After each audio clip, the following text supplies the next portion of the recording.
Hello, guys. So, welcome to the part two of my career insights. And currently, we are interacting with one pretty professional in the aviation industry, an air traffic controller with years of experience. I think 24 or 26 years of experience. Stay tuned as we embark on this journey. She's going to tell us about memorable moments she's experienced as a professional. So, stay tuned.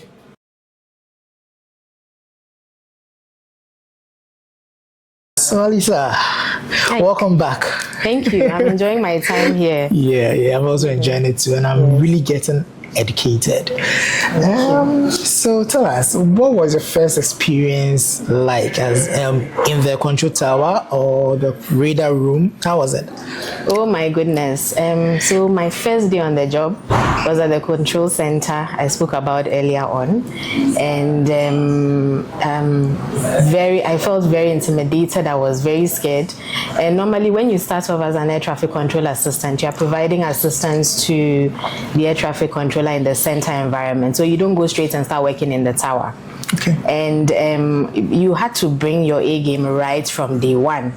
And as you know, coordination, the phones are ringing immediately. There's no nothing to say that, oh, it's your first day, so you just jump straight into it. And with air traffic controllers, we always want to perform at our optimum best. And so if one of the centers was calling and you answer and the controller on the other end is passing traffic, you have to copy that traffic correctly.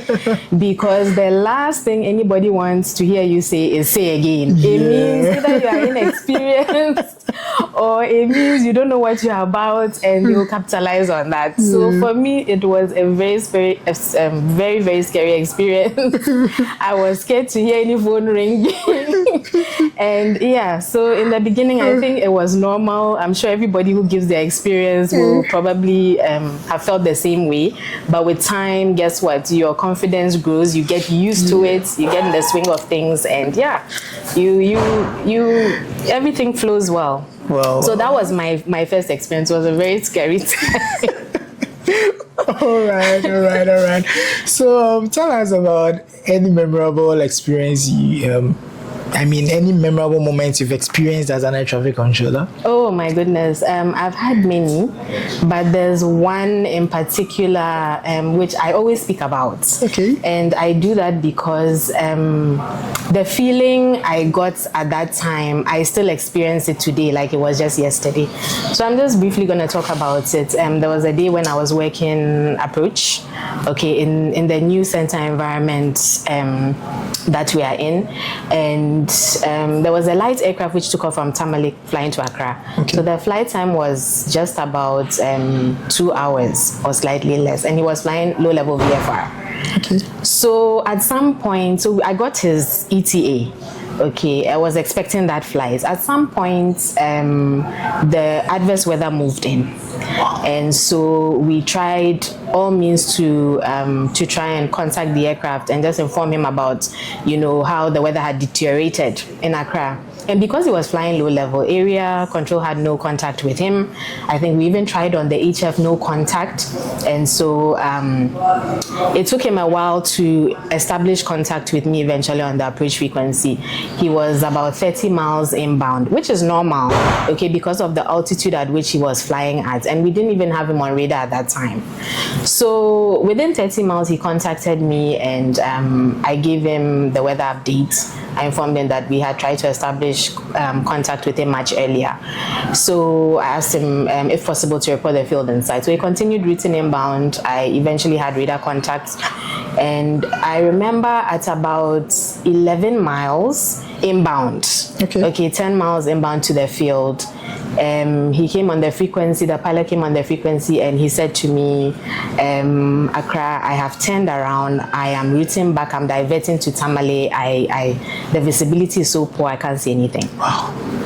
So the first thing that came into my mind and I asked him for was his remaining endurance, his remaining fuel endurance, persons on board, and his elapsed time back to Tamale.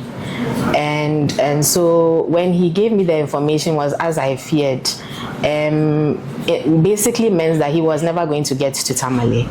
And I knew that it was not a rational decision, because if anything, Kumasi was a closer option. Yeah. You know, it was a foreign operated aircraft, and therefore he was not what we sometimes call a home pilot, and so he was unfamiliar with the terrain.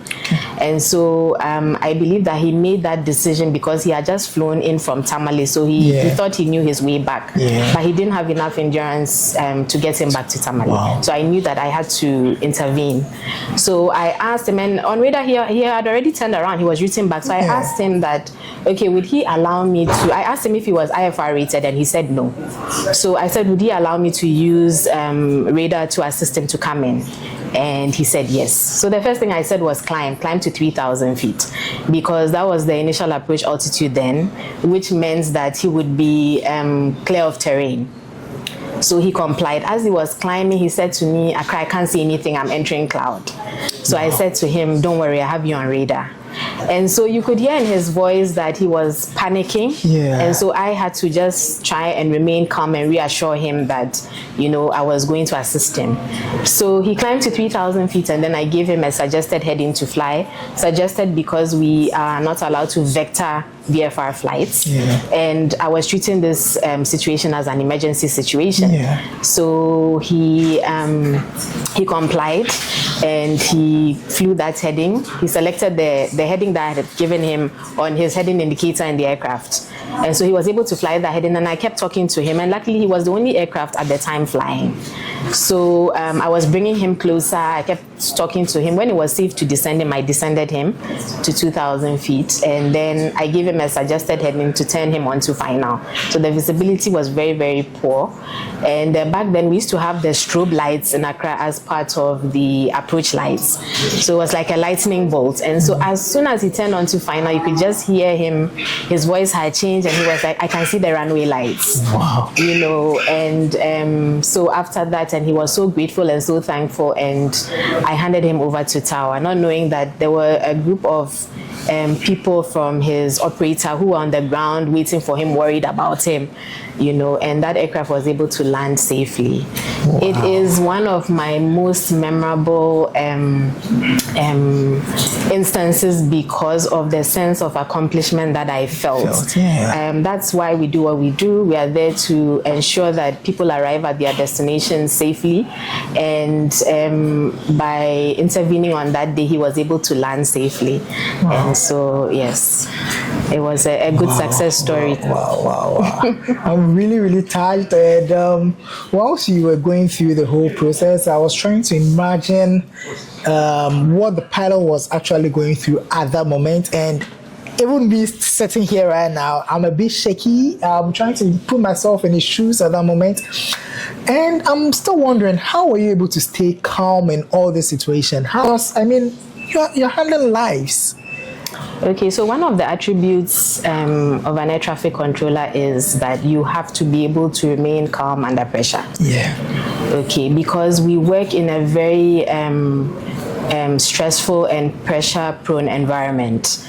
And so on a daily basis, you are going to have to deal with high-pressure situations. And if the person who's sitting in the cockpit is rattled and is feeling a sense of stress at that moment, the last thing he wants is for you, the person who's controlling him, to also exhibit, you know, a form of panic, or to show him that you are panicking, you know. So you have to be able to remain calm, win that pilot's trust, let them know that you know what you're about, you know what you are doing, and you know you're going to work together to assist them for a safe landing. So it's one of our attributes. As an air traffic controller. Yes. It means air traffic controllers are really doing good stuff out there. Oh yes, definitely. We are behind the scenes, so a lot of people don't really know about what we do. But they are really on a daily basis all over the world doing an amazing job. Because I realized on the internet that most pilots actually call air traffic controllers the heroes of the sky, because I mean, you guys are mostly behind the scenes doing good jobs, but out there you're unsung. People don't even know about you. And at the end of the day, the pilots get all the praise and the recommendations. But kudos. You're really doing a good job. You made mention when you were speaking about your experience, you made mention of approach, area, tower. I was a bit confused there. What are all those things you were trying to say there? Okay, Who are they? So there are three main sectors in air traffic control. Okay, I'm not going to go too technical here. You can further break it down, but I'm just going to stick with the three. So we have aerodrome control, and aerodrome control is normally within the tower environment. Okay, now there's a reason why every control tower that you see in the world has glass 360 degrees around it. And the reason is that tower controllers use their vision to control. So in other words, you have to see an aircraft, see a vehicle, and separate the two from each other. Or you have to see aircraft A, see where aircraft B is, and be able to separate them from each other. Okay, so basically, aerodrome controllers focus on separating aircraft which are taxiing from each other. Remember that there are vehicles operating also on the air side, and you also have sometimes people as well who are doing grass cutting or doing maintenance. And so you need to ensure that these aircraft which are taxiing are safe from any other obstruction on the ground. Okay, be it another aircraft, be it a person or a vehicle. You also, at the same time, we also have what we call the aerodrome control circuit. And so this is within the airspace around the aerodrome, within the tower environment. And so that is your area of responsibility as well. And the airspace is limited because, like I said, you would have to mostly see these aircraft to separate them. So primarily, you are also separating aircraft which are landing from aircraft which are taking off. Then we move to the approach sector. So the approach sector in Accra extends vertically from ground up to 15,000 feet. And then it extends on a radius taken from the airport reference point. So that's a longitude and a latitude from the airport reference point, and it extends to a radius of 60 nautical miles. That is the Accra TMA, and that's the designated airspace for approach. And so what the approach controller does is they primarily separate aircraft which have started their descent to come and commence the approach to land from aircraft which are taking off and are climbing out to cruise. Okay, I like to refer to it as the engine of air traffic control because everything happens in a very short space of time within that area. And then we have the critical phases of flight, which are also contained within that area. Okay, and if you have 10 aircraft which are arriving in Accra at the same time, the approach controller has to devise or use mechanisms to delay these aircraft. In Accra, we have single runway operations. And so what it means is that one aircraft landing at a time and one aircraft departing at a time. Okay, so the approach controller would need to use techniques to delay these aircraft to have the minimum required spacing between them for them to land safely. Okay, so there's a lot of it's very high technical, intensity. Yes, that happens in approach. And then, so if you can think of it, the approach airspace sits on top of the aerodrome airspace. It's contained within aerodrome airspace, contained within the approach airspace. And then finally, we have the flight information region, which I spoke about earlier on, which is the area airspace now. So the area controller is in charge of the entire airspace designated to them, at that particular time. And so the approach airspace also fits within. And now they are primarily responsible for aircraft which are at cruising level, aircraft which are overflying, and then you have aircraft which are descending to commence their approach, aircraft which are climbing out to cruise, and so they handle the conflicts within those airspaces. So it's a very well organized and orderly network, and with everything that I've just described about these three sectors, if let's say you move from Accra and you're going eastward towards Lomé, you have the same setup. Okay. You move further on, you move to Lagos. Okay. You have the same setup, area, approach, tower. Okay. So if an aircraft gets airborne from Accra going to Lagos, they would start off call the tower, aerodrome controller, then the approach controller, and then area controller. Okay. Then we would hand over to the Lomé controller. Okay. And then once the aircraft requests for descent, Lomé will then hand over to Lagos area, and then area will descend the aircraft to Lagos approach and then hand over to Lagos tower for a landing. Okay. So that's basically the network or the setup. Okay. So if I get you right, tower then moves to approach, then moves to area, then area in another country, approach, then tower. So more or less it starts from tower and ends with tower. Is that right? Yes. Basically that's the standard setup. Okay. Yeah. Okay.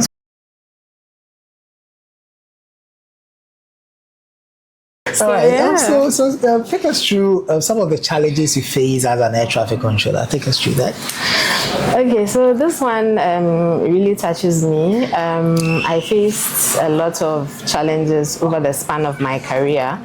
And I think the main one is that I joined at a time where globally air traffic control was a male-dominated field, and especially in Ghana at that time. Now, when I joined, I was one of 4 other ladies. Wow! And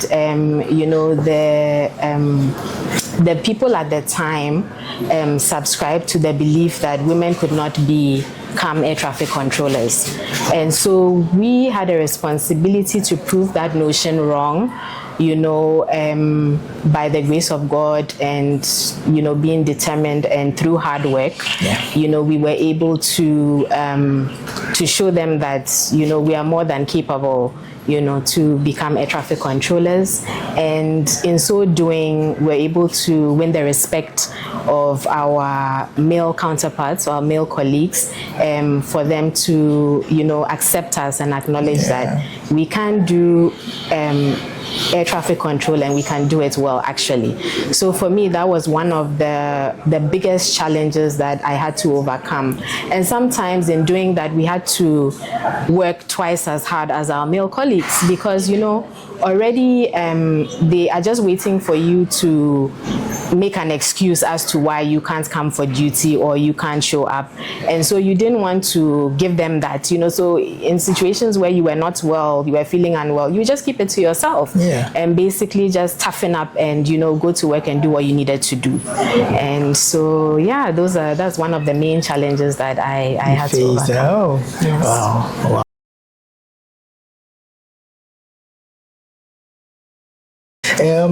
Why air traffic control? What are you really enjoying about this profession that probably you can't stop now? What makes it so fun? Oh my goodness. So, like I said, I have an undying passion for aviation. I described to you that first moment when I was basically hooked, and I've enjoyed it ever since. I have a passion for what I do, and I think that for me, whenever I go and I give these talks, I always stress on that fact because that is the secret ingredient. Okay, choose a career that you're happy about. When you have to get up and go to work, you're excited about it. It never gets old for you because you're going to have to keep doing that probably for the rest of your life. And that would be the difference between looking at your career as a blessing and not a burden. Those times where it's a very respectable career, but like we said, it's serious business. And so those moments where you have to put in the hard work, where you have to wake up at 3-4 a.m. for a morning shift, where you're on night shift and at 2 a.m. in the morning, you are tired, but you need to keep awake, where you went to work and you had a scenario and you didn't perform to your requirement, or you slacked a little bit, so to speak. and it didn't go as well as you would have liked it to, you could be hard on yourself. So for me, it's just that passion gets you through those moments.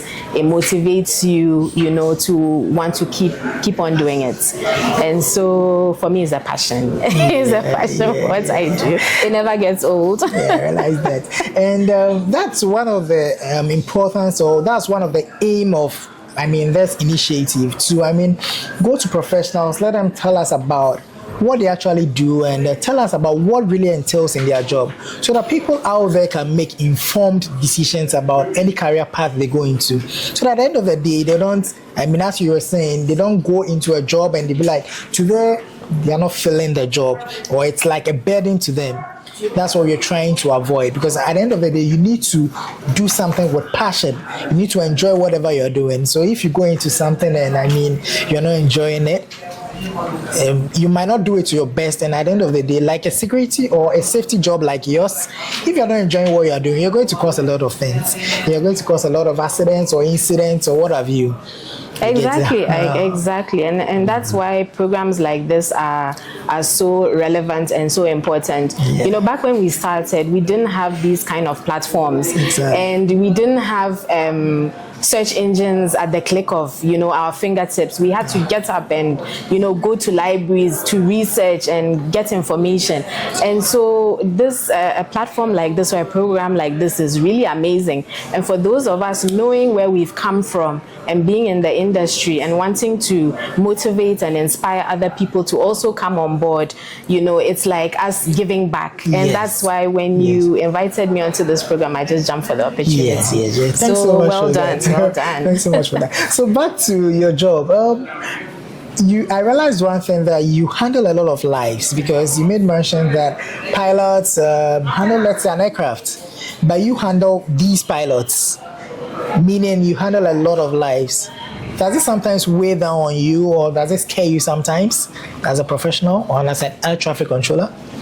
Yes, definitely. There are certain moments where I think initially when you start, that is very much on your mind, but after doing it for a while, you just you don't really get scared. However, there's a lot of stress involved in what you do, knowing that you are handling a lot of lives. There's no room for error, let me say. And you know, we are trained to be perfectionists, so to speak, you know, so we always want to perform at optimum levels. And you find that on a day where you can't really do that, you're very hard on yourself, you know, because you are trained to be the best, you know, to always go out there and perform, you know, to be the best. And so there's always that pressure at the back of your minds. However, with time, you just you know why you are there, you know, and you know that you always have to control in a very safe manner to ensure that everybody leaves their destination safely and arrives safely, as part of a collaborative effort of professionals, like you mentioned earlier on. You know, it's about teamwork. You cannot, as good as we may be as air traffic controllers or as pilots are in flying, we need everybody on board to be performing at a certain level, and we can't do it all on our own, you know. So it's definitely a collaborative team effort to ensure that people are always safe.